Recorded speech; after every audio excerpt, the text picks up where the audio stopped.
newspaper floating down a gutter, swollen with rain. The boat bobbed, listed, righted itself again, dived bravely through treacherous whirlpools, and continued on its way down Witcham Street toward the traffic light, which marked the intersection of Witcham and Jackson. The three vertical lenses on all sides of the traffic light were dark this afternoon in the fall of 1957, and the houses were all dark too. There had been steady rain for a week now, and 2 days ago the winds had come as well. Most sections of Derry had lost their power then, and it was not back on yet. A small boy in a yellow slicker and red galoshes ran cheerfully along beside the newspaper boat. The rain had not stopped, but it was finally slackening. It trapped on the yellow hood of the boy's slicker, sounding to his ears like rain on a shed roof. A comfortable, almost cozy sound. The boy in the yellow slicker was George Denborough. He was 6. His brother, William, known to most of the kids at Derry Elementary School, and even to the teachers who would never have used the nickname to his face, as Stuttering Bill, was at home hacking out the last of a nasty case of influenza. In that autumn of 1957, 8 months before the real horrors began and 28 years before the final showdown, Stuttering Bill was 10 years old. Bill had made the boat beside which Georgie now ran. He had made it sitting up in bed, his back propped against a pile of pillows, while their mother played Fior Elise on the piano in the parlor, and rain swept restlessly against his bedroom window. About 3/4 of the way down the block, as one headed toward the intersection and the dead traffic light, Witcham Street was blocked to motor traffic by smudge pots and 4 orange sawhorses. Stenciled across each of the horses was Derry Department of Public Works. Beyond them, the rain had spilled out of the gutters clogged with branches and rocks and big sticky piles of autumn leaves. The water had first pried fingerholds in the paving and then snatched whole greedy handfuls, all of this by the 3rd day of the rains. By noon of the 4th day, big chunks of the street's surface were boating through the intersection of Jackson and Witcham like miniature whitewater rafts. By that time, many people in Derry had begun to make nervous jokes about arcs. The Public Works Department had managed to keep Jackson Street open, but Witcham was impassable from the sawhorses all the way to the center of town. But everyone agreed the worst was over. The Kindiskeg stream had crested just below its banks in the barrens and bare inches below the concrete sides of the canal, which channeled it tightly as it passed through downtown. Right now a gang of men, Zach Denborough, Georgie's, and Bill's father among them, were removing the sandbags they had thrown up the day before with such panicky haste. Yesterday, overflow and expensive flood damage had seemed almost inevitable. God knew it had happened before. The flooding in 1931 had been a disaster which had cost millions of dollars and almost 24 lives. That was a long time ago, but there were still enough people around who remembered it to scare the rest. One of the flood victims had been found 25 miles east in Bucksport. The fish had eaten this unfortunate gentleman's eyes, 3 of his fingers, his penis, and most of his left foot. Clutched in what remained of his hands had been a Ford steering wheel. Now, though, the river was receding, and when the new Bangor Hydro Dam went in upstream, the river would cease to be a threat. Or so said Zach Denborough, who worked for Bangor Hydroelectric. As for the rest, well, future floods could take care of themselves. The thing was to get through this one, to get the power back on, and then to forget. In Derry, such forgetting of tragedy and disaster was almost an art, as Bill Denborough would come to discover in the course of time. Georgie paused just beyond the sawhorses at the edge of a deep ravine that had been cut through the tar surface of Witcham Street.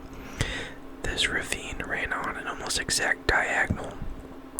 It ended on the far side of the street, roughly 40 feet farther down the hill from where he now stood.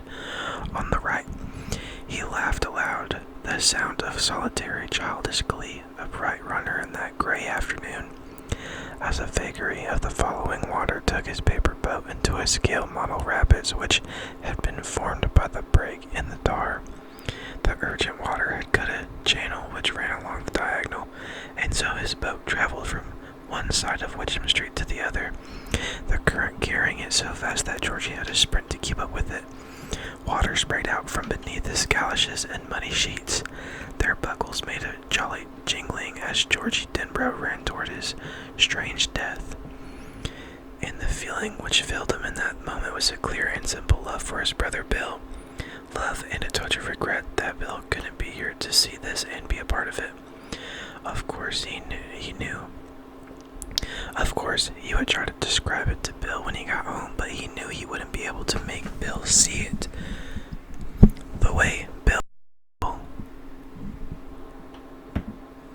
Bill would have been able to make him see it if their positions had been reversed.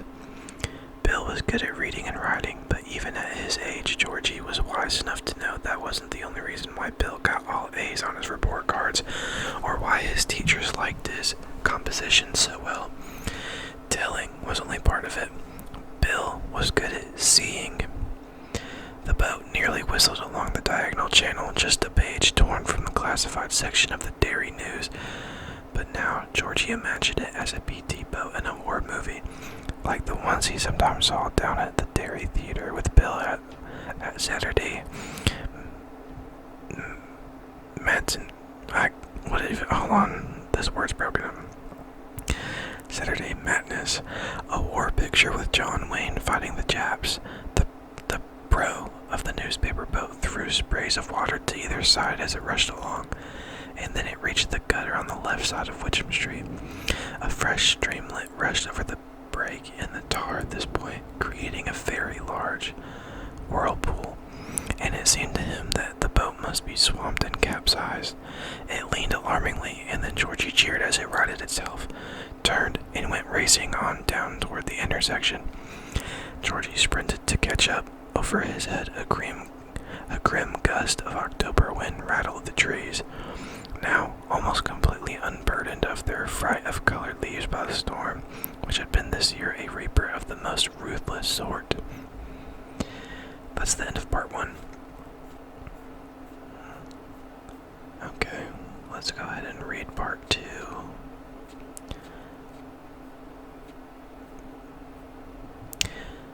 Sitting up in bed, his cheeks still flushed with the heat, but his fever, like the Kindos keg, finally receding.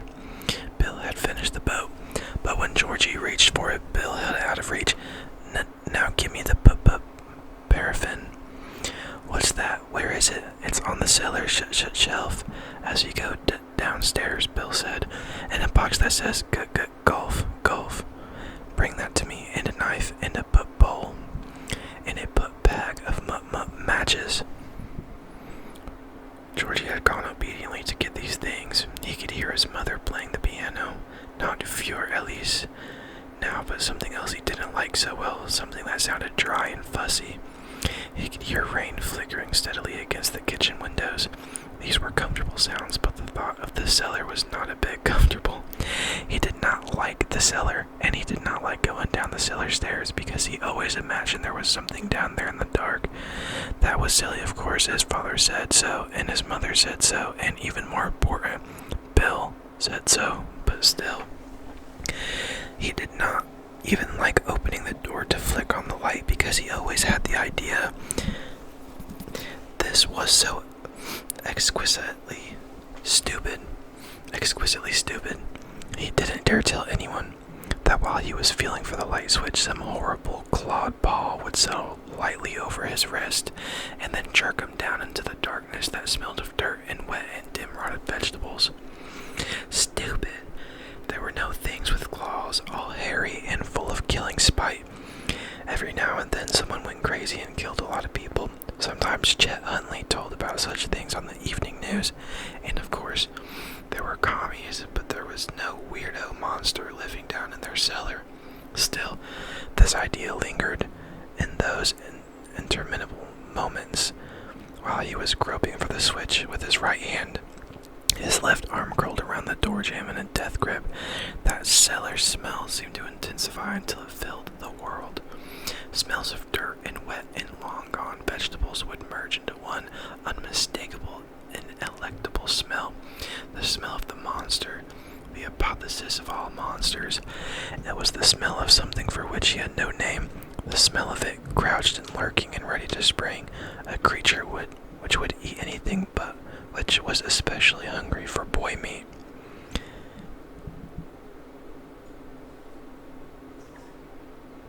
He had opened the door that morning and had groped interminably. Oh my gosh.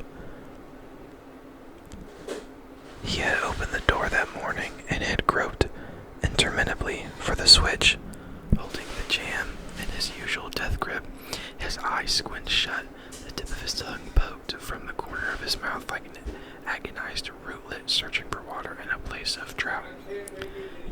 Funny. Shower, you betcha. Look at you, Georgie. Georgie's scared of the dark. What a baby. The sound of the piano came from what his father called the living room and what his mother called the parlor.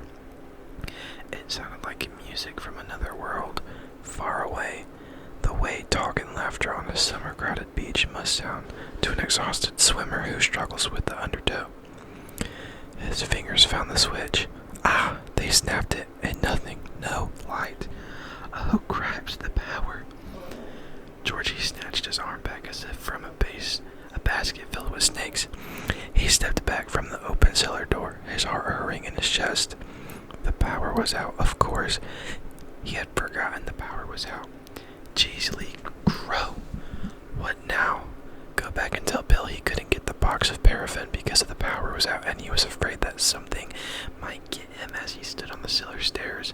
Something that wasn't a commie or a mass murderer, but a creature much worse than either. That it would simply slither part of its rotted self up between the stair risers and grab his ankle. That would go over big, wouldn't it? Others might laugh at such a fancy, but Bill wouldn't laugh. Bill would be mad. Bill would say, "Grow up, Georgie. Do you want this boat or not?" As if the thought were his cue, Bill called from his bedroom. "Did you die out there, Georgie?" "No, I'm getting it, Bill," Georgie called back at once. He rubbed his arms, trying to make the guilty goose flesh disappear and be smooth again. "I just stopped to get a drink of water." "Well, hurry up." So he walked down the 4 steps to the cellar shelf, his heart a warm, beating hammer in his throat, the hair on the nape of his neck standing at attention, his eyes hot, his hands cold, sure that at any moment the cellar door would swing shut on its own, closing off the white light falling through the kitchen windows, and then he would hear it. Something worse than all the commies and murderers in the world, worse than the Japs, worse than the Attila, the Hun, worse than something in 100 horror movies. It, growling deeply. You would hear the growl in those lunatic seconds before it pounced on him and unzipped his guts. The cellar smell was worse than ever today. Because of the flood, their house was high on Witcham Street near the crest of the hill, and they had escaped the worst of it. But there was still standing water there, down there that had seeped in through the old rock foundations. The smell was low and unpleasant, making you want to take only the shallowest breaths. Georgie sifted through the junk on the shelf as fast as he could. Old cans of kiwi, shoe polish rags, a broken kerosene lamp, 2 mostly empty bottles of Windex, and an old flat can of turtle wax. For some reason this can struck him, and he spent nearly 30 seconds looking at the turtle on the lid with a kind of hypnotic wonder. Then he tossed it back, and here it was at last, a square box with the word golf on it. Georgie snatched it and ran up the stairs as fast as he could, suddenly aware that his shirt tail was out and suddenly sure that his shirt tail would be his undoing. The thing in the cellar would allow him to get almost all the way out, and then it would grab the tail of his shirt and snatch him back in. He reached the kitchen and swept the door shut behind him. It banged gustily. He leaned back against it with closed eyes. Sweat popped out on his arms and forehead, the box of paraffin gripped tightly in one hand. The piano had come to a stop, and his mom's voice floated to him. "Georgie, can't wish you slammed that door a little harder next time. Maybe you could break some of the plates in the Welsh dresser if you really tried. Sorry, Mom, he called back. Georgie, you waste, Bill said from his bedroom. He pitched his voice low so their mother would not hear. Georgie snickered a little. His fear was already gone. It had slipped away from him as easily as the nightmare slips away from a man who awakes, cold-skinned and gasping from its grip, who feels his body and stares at his surroundings to make sure that none of it ever happened, and who then begins at once to never forget it. Health is gone by the time his feet hit the floor, 3/4 of it by the time he emerges from the shower and begins to towel off, all of it by the time he finishes his breakfast, all gone, until the next time, when, in the grip of a nightmare, all fears will be remembered. That turtle, Georgie thought, going to the counter drawer where the matches were kept. Where did I see a turtle like that before? But no answer came, and he dismissed the question. He got a pack of matches from the drawer, a knife from the rack, holding the sharp edge studiously away from his body as his dad had taught him, and a small bowl from the Welsh dresser in the dining room. Then he went back into Bill's room. What an a-hole you are, Georgie, Bill said, amiably enough, and pushed back some of the sick stuff on his night table, an empty glass, a pitcher of water, Kleenex, bugs, a bottle of Vicks Vapo Rub, the smell which Bill would associate all his life with thick, phlegmy chests and snotty noses. The old Philco radio was there too, playing not Chopin or Batch, but a little Richard tune very softly. However, so softly that little Richard was robbed of all his raw and elemental power. Their mother, who had studied classical piano at Juilliard, hated rock and roll. She did not merely dislike it, she abominated it. I'm no a-hole, Georgie said, sitting on the edge of the Bill's bed and putting the things he had gathered on the night table. Yes, you are, Bill said, nothing but a great big brown a-hole, that's you. Georgie tried to imagine a kid who was nothing but a great big a-hole on legs and began to giggle. Your a-hole is bigger than Augusta, Bill said, beginning to giggle too. Your a-hole is bigger than the whole state, Georgie replied. This broke both boys up for nearly 2 minutes. There followed a whispered conversation of the sort which means very little to anyone save small boys. Accusations of who was the biggest a-hole, who had the biggest a-hole, which a-hole was the brownest, and so on. Finally, Bill said one of the forbidden words. He accused Georgie of being a big, brown, shitty a-hole, and they both got laughing hard. Bill's laughter turned into a coughing fit as it finally began to taper off. By then, Bill's face had gone a plummy shade, which Georgie regarded with some alarm. The piano stopped again. They both looked in the direction of the parlor, listening for the piano bench to scrape back, listening for their mother's impatient footsteps. Bill buried his mouth in the crook of his elbow, stifling the last of his coughs, pointing at the pitcher at the same time. Georgie poured him a glass of water, which he drank off. The piano began once more, Fior Elise again. Stuttering Bill would never forget that piece, and even many years later, it never failed to bring goose flesh to his arms and back. His heart would drop, and he would remember, my mother was playing that the day Georgie died. You gonna cough anymore, Bill? No. Bill pulled a Kleenex from the box and made a rumbling sound in his chest, spat phlegm into the tissue, screwed it up, and tossed it into the wastebasket by his bed, which was filled with similar twist of tissue. Then he opened the box of the paraffin and dropped a waxy cube of the stuff into his palm. Georgie watched him closely, but without speaking or questioning. Bill didn't like Georgie talking to him while he did stuff, but Georgie had learned that if he just kept his mouth shut, Bill would usually explain what he was doing. Bill used the knife to cut off a small piece of the paraffin cube. He put the piece in the bowl, then struck a match and put it on top of the paraffin. The two boys watched the small yellow flame as the dying wind drove rain against the window and occasional spatters. Got to waterproof the boat or it'll just get wet and sink, Bill said. When he was with Georgie, his stuttering was light, Sometimes he didn't stutter at all. In school, however, it could become so bad that talking became impossible for him. Communication would cease, and Bill's schoolmates would look somewhere else, while Bill clutched the side of his desk, his face growing almost as red as his hair. His eyes squeezed into slits as he tried to winch some word out of his stubborn throat. Sometimes, most times, the word would come. Other times, it simply refused. He had been hit by a car when he was 3 and knocked into the side of a building. He had remained unconscious for 7 hours. Mom said it was that accident which had caused that stutter. Georgie sometimes got the feeling that his dad and Bill himself was not so sure. The piece of paraffin in the bowl was almost entirely melted. The match flame guttered lower, growing blue as it hugged the cardboard stick, and then it went out. Bill dipped his finger into the liquid, jerked it out with a faint hiss. He smiled apologetically at Georgie. "Hot," he said. After a few seconds, he dipped his finger in again and began to smear the wax along the sides of the boat, where it quickly dried to a milky haze. "Can I do some?" Georgie asked. "Okay, just don't get any on the blankets or Mom will kill you." Georgie dipped his finger into the paraffin, which was now very warm but no longer hot, and began to spread it along the other side of the boat. "Don't put on so much, you a-hole," Bill said. "You want to sink it on its maiden cruise." "I'm sorry." "That's all right. Just go easy." Georgie finished the other side, then held the boat in his hands. It felt a little heavier, but not much. "Too cool," he said. "I'm gonna go out and sail it." "Yeah, you do that," Bill said. He suddenly looked tired and still not very well.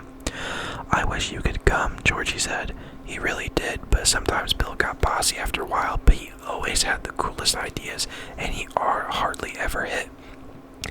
"It's your boat, really." "She," Bill said. "You call boats she." "She, then. I wish I could come too," Bill said glumly. "Well," Georgie shifted from one foot to the other, the boat in his hands. "You put on your rain stuff," Bill said, "or you'll wind up with the flu like me. Probably catch it anyway from my germs." "Thanks, Bill. It's a neat boat." And he did something he hadn't done for a long time, something Bill never forgot. He leaned over and kissed his brother's cheek. "You'll catch it for sure now, you a-hole," Bill said, but he seemed cheered up all the same. He smiled at Georgie. "Put all this stuff back too, or Mom will have a bird." "Sure." He gathered up the waterproofing equipment and crossed the room. The boat perched precariously on top of the paraffin box, which was sitting askew in the little bowl. Georgie. Georgie turned back to look at his brother. "Be careful." "Sure." His brow creased a little. "That was something your mom said, not your big brother." It was as strange as him giving Bill a kiss. "Sure, I will." He went out. Bill never saw him again. So that's the end of part 2. And now we have part 3.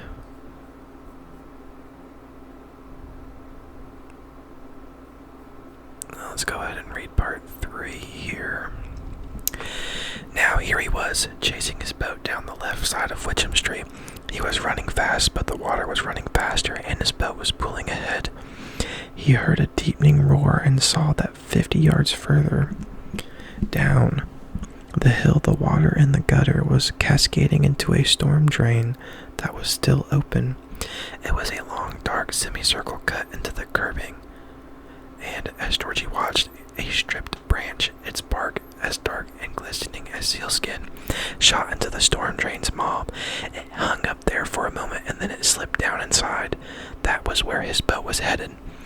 "Oh shit, and Shanola!" he yelled, dismayed. He put on speed, and for a moment he thought he would catch the boat. Then one of his feet slipped and he went sprawling, skinning one knee and crying out in pain.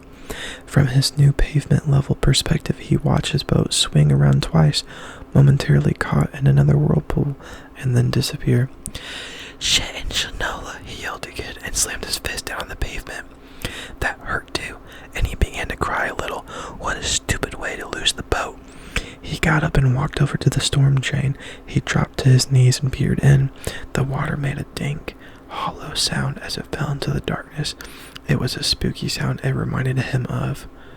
Huh? The sound was jerked out of him as if on a string, and he recoiled. There was yellow eyes in there, the sort of eyes he had always imagined but never actually seen down in the basement. It's an animal, he thought incoherently. That's all it is. Some animal, maybe a house cat that got stuck down there. Still, he was ready to run. Would run in a second or two. When his mental switchboard had dealt with the shock those two shiny yellow eyes had given him, he felt the rough surface of the macadam under his fingers, and the thin sheet of cold water flowing around them. He saw himself getting up and backing away, and that was when a voice, a perfectly reasonable and rather pleasant voice, spoke to him from inside the storm drain. "Hi, Georgie," I said. Georgie blinked and looked again. He could barely credit what he saw. It was like something from a made-up story or a movie where you know that animals will talk and dance. Random note, Racing Stripes is a phenomenal movie with a zebra racing like a horse. Anyway, sorry. If he had been 10 years older, he would not have believed what he was seeing. But he was not 16, he was 6. There was a clown in the storm drain. The light in there was far from good, but it was good enough so that Georgie Denbrough was sure of what he was seeing. It was a clown, like in the circus or on TV. In fact, he looked like a cross between Bozo and Clarabelle, who talked by honking his, or was it her? Georgie was never really sure of the gender, horn on Howdy Doody Saturday mornings. Buffalo Bob was just the only one who could understand Clarabelle, and that always cracked Georgie up. The face of the clown in the storm drain was white. There were funny tufts of red hair on either side of his bald head, and there was a big clown smile painted over his mouth. If Georgie had been inhabiting a later year, he would have surely thought of Ronald McDonald before Bozo or Clarabelle. The clown held a bunch of balloons, all colors, like gorgeous ripe fruit in one hand. In the other he held Georgie's newspaper boat. "On your boat, Georgie?" the clown smiled. Georgie smiled back. He couldn't help it. It was the kind of smile you just had to answer. "I sure do," he said. The clown laughed. "I sure do. That's good. That's very good. And how about a balloon?" "Well, sure." He reached forward and then drew his hand reluctantly back. "I'm not supposed to take stuff from strangers. My dad said so." "Very wise of your dad," the clown in the storm drain said, smiling. How? Georgie wondered. Could I have thought his eyes were yellow? They were a bright dancing blue, but the color of his mom's eyes and Bill's. Very wise indeed. Therefore I will introduce myself. I, Georgie, am Mr. Bob Gray, also known as Pennywise the Dancing Clown. Pennywise, meet Georgie Denbrough. Georgie, meet Pennywise. And now we know each other. I'm not a stranger to you, and you're not a stranger to me. Correct? Georgie giggled. I guess so. He reached forward again and drew his hand back again. How did you get down there? Storm just blew me away, Pennywise the Dancing Clown said. It blew the whole circus away. Can you smell the circus, Georgie? Georgie leaned forward. Suddenly he could smell peanuts, hot roasted peanuts, and vinegar. The white kind you put on your French fries through a hole in the cap. He could smell cotton candy and frying doughboys and the faint but thunderous odor of wild animal shit. He could smell the cheery aroma of Midway sawdust, and yet... ... And yet under it all was the smell of flood and decomposing leaves and dark storm-drained shadows. That smell was wet and rotten, the cellar smell. But the other smells were stronger.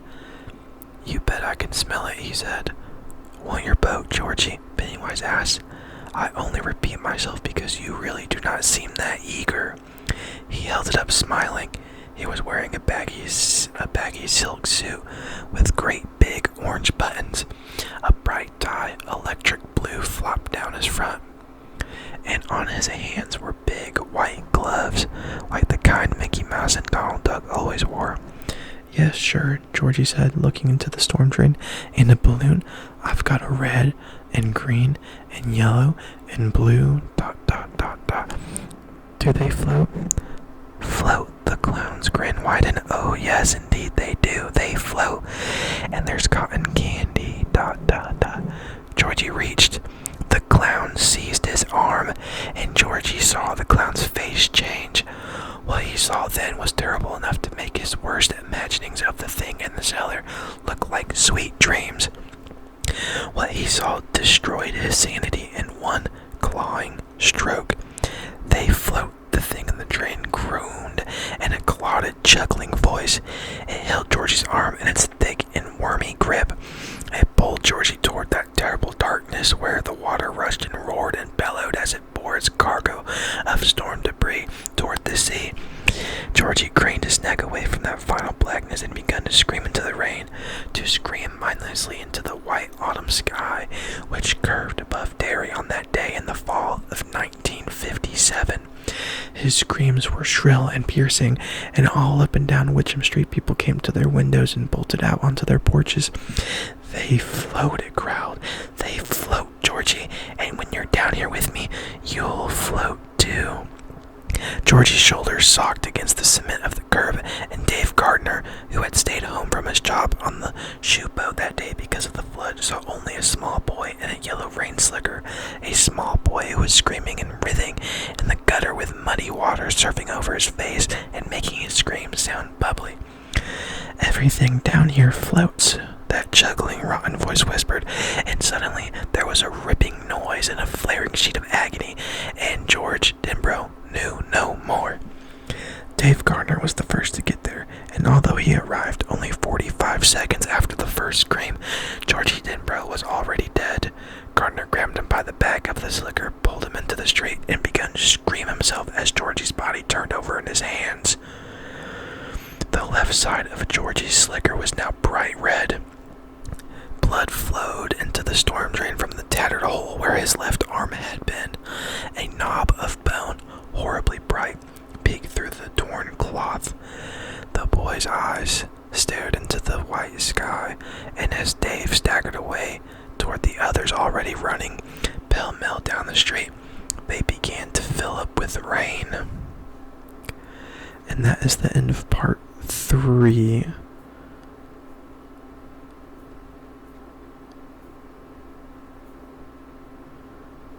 Man, that was pretty crazy. There's part 4, and then part 4 is almost done, and then that'll be the end of chapter 1. So we'll go ahead and read part 4.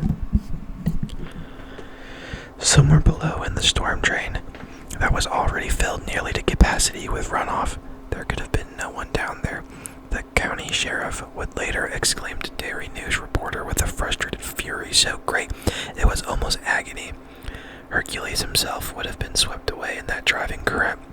Georgie's newspaper boat shot onward through nighted chambers and long concrete hallways that roared and chimed with water. For a while it ran neck and neck with a dead chicken that floated with its yellow reptilian toes pointed at the dripping ceiling. Then at some junction east of town, the chicken was swept off to the left while Georgie's boat went straight. An hour later, while Georgie's mother was being sedated in the emergency room at Derry Home Hospital, and while stuttering Bill sat stunned and white and silent in his bed, listening to his father sob hoarsely in the parlor where his mother had been playing Fur-Elise. When Georgie went out, the boat shot through a concrete loophole like a bullet exiting the muzzle of a gun and ran at speed down a sluiceway and ran into an unnamed stream. When it joined the boiling, swollen Penobscot River 20 minutes later, the first rifts of blue had begun to show in the sky overhead. The storm was over. The boat dipped and swayed and sometimes took on water, but it did not sink. The two brothers had waterproofed it well. I do not know where it finally fetched up. If it ever did, perhaps it reached the sea and sails there forever, like a magic boat in a fairy tale. All I know is that it was still afloat and still running on the breast of the flood when it passed the incorporated town limits of Derry, Maine, and there it passes out of this tale forever. And that is the end of chapter 1. I feel like that's a pretty good start to the book. I am a huge Stephen King fan, and I've read a lot of his books, but yet I've never read it. Excuse me. I've never read it. I have read Salem's Lot and most of the Dark Tower series. I'm currently looking at Fairy Tale on my shelf. I read The Outsider. I am currently, I'm only like 20 pages into his 1122, that book, 69, whatever it was. And then I want to read his Insomnia book. I have that on my shelf as well. But I thought that reading it would be really cool. The only thing about the book that's crazy is that it's like 1,200 pages. But so far, this is a really good first chapter. I've watched the movies. Now, for me personally, I'm not such a big fan of reading. You never know if the books are better. I feel like 9 times out of 10 the books are better. I mean, you get a movie here and there that's just better than the book in general. One thing that comes to mind is probably Jaws. I never knew Jaws had a book. I never knew it was, loosely, based off the book. I only knew the movie, and I love the movie. It is easily my favorite movie of all time. I read the book, and I was like, I think I like the movie more than the book. I've never read the Twilight books. I've heard the books are way better. I cannot stand the movies. I've never read those books because I can't stand the movies, but I might give it a shot. But I am liking this so far. I'm kind of curious where, I felt like in the movie, when Georgie was bit, and then he got dragged into the storm drain, but here, he wasn't dragged off. He was just kind of left in the middle of the street after, Pennywise bit his arm off. So I'm kind of curious, not gonna lie, kind of curious where that'll go. I wonder if, there'll be anything like, oh my gosh, we don't know who could have done this, who could have possibly ripped off his arm that fast. I'm not sure, but I am curious, I'm not gonna lie. I'm looking forward to continue reading this. I hope that you all are having a fantastic day. I hope that y'all have a great evening, and I hope that you all sleep well. If you stayed for this long, thank you for staying. I hope you enjoyed. I'll probably end up reading the next chapter pretty soon. And yeah, I hope that y'all have a fantastic evening and take care. And I will see y'all in